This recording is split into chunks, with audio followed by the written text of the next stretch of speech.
Trust is back. Angela Rye, Perry Bacon Jr., Robert Costa. Let's talk about Boston here, guys. In the immediate aftermath of the Boston bombing, there were concerns about the motivation and the religious background of the alleged bombers. AlArabiya.com published a story the day after the bombing saying in part, quote, U.S. Muslims are watching closely as the probe into the Boston bombings unfolds, fearing a backlash like after 9/11 if an Islamist link is confirmed to the deadly attack. As we know at this point, the two Tsarnaev brothers suspected of carrying out the attack were Muslims. The Boston Globe reported yesterday that many Boston area Muslims are finding new tensions there since the bombings. Quote, as it became clear that the brothers suspected in the attack were Muslim and occasionally prayed at a mosque in Cambridge, many local Muslims began sensing a backlash against their faith. Angela, why is there still this tendency in this country, still, to single out whole groups for the acts of a few?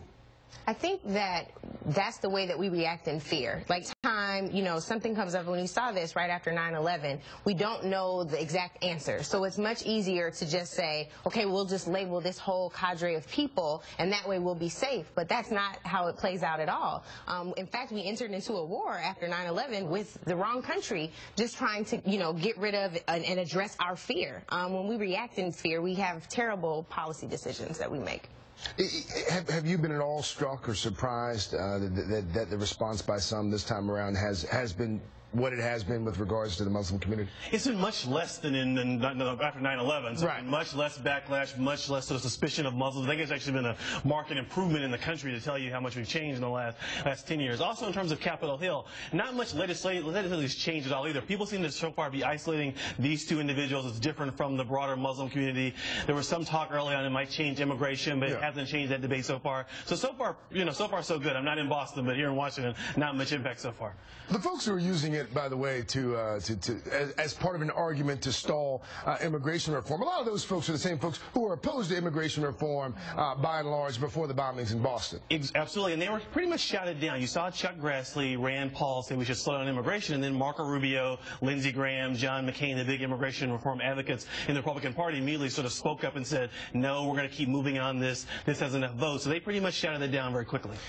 Robert, the Muslim community in Boston specifically, they've been offering the prayers and condolences since the day of the bombing. Mayor Thomas Menino, we know, and Governor Patrick, they visited a mosque in Roxbury, I believe. Things like that, efforts like that, how far do those things go in diffusing any potential tensions? I think they actually go very far. It's a very positive sign. I think Perry's right that we've come a long way since 9/11, and I really haven't seen the backlash towards the Muslim community. I'm sure there's been some bigotry somewhere, but you don't see it on a national scale. And I think what a lot of people are raising questions about is not the Muslim faith, but about national security, about with the FBI, what were they doing with their watch list, and it's not about the faith. And I think that's very refreshing for all of us who are watching this story. It always seems to be the question, or the questions that are asked in the wake of something like this: who knew what, and when did they know it? But here's the thing: we've had this conversation for the past week and a half. I don't know how much we will ever be able to do to stop someone who is hell bent on wreaking havoc and wreaking terror, especially in major metropolitan parts of this country. Or can we do more? Particularly in a marathon situation where everyone has a backpack at a marathon. Yeah. That's part of it. That's why they were 26 in miles. pretty well. It's 26 miles, and you could, that's really hard. Airplane security is a little easier to do on some level than this, and I think, like you said, mass killings are very hard to prevent. Although, to be fair, we haven't had a mass killing like September 11th since then. So some of our security measures, which a lot of us didn't like initially, are actually working. Are we starting to see the politicization of Boston yet?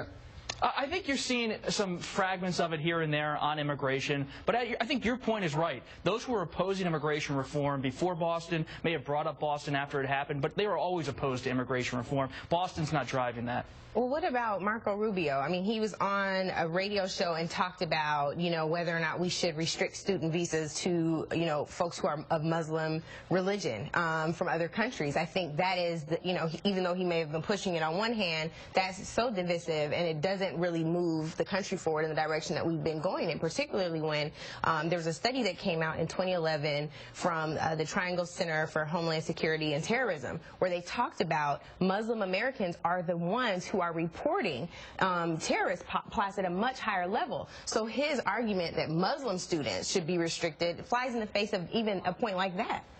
Where are we on immigration right now? Where are we on the bill? I mean, is this thing going to happen, or is this going to be another legislative failure?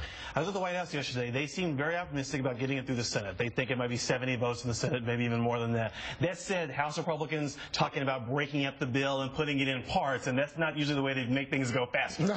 So the White House is very wary of what's happening in the House still.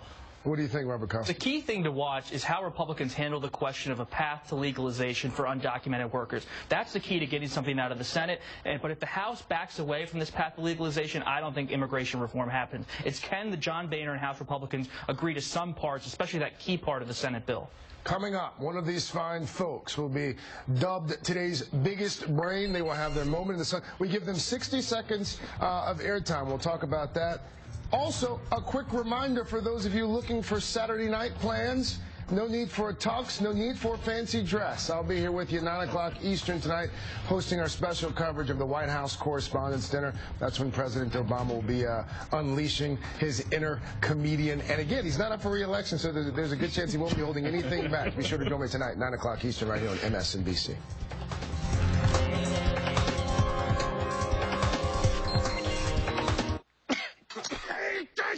I took something for my sinus.